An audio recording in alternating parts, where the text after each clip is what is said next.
ডিব্ৰুগড় চাউলখোৱাৰ ৩৭ নং ৰাষ্ট্ৰীয় ঘাইপথত ভয়ংকৰ পথ দুৰ্ঘটনা সংঘটিত হয় শনিবাৰে দিনৰ ১১ বজাত। এজন বাইক আৰোহীক মহতিয়াই নিলে ট্ৰাকে।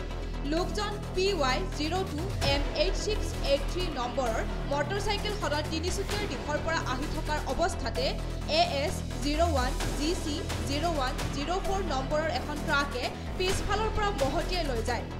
লোকজন মোহনবাৰী বিমানবন্দৰত কৰ্মৰত বুলি জানিব পৰা গৈছে আৰু স্থানীয় ৰাইজে সংকটজনক অৱস্থাত বাইক আৰোহীজনক উদ্ধাৰ কৰি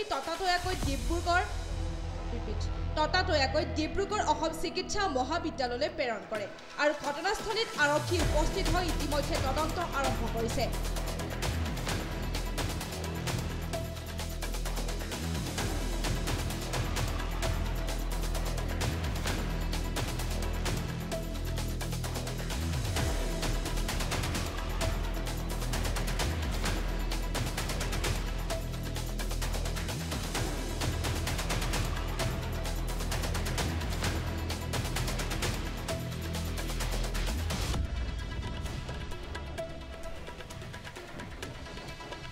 News Desk report, AIPL Live 24/7.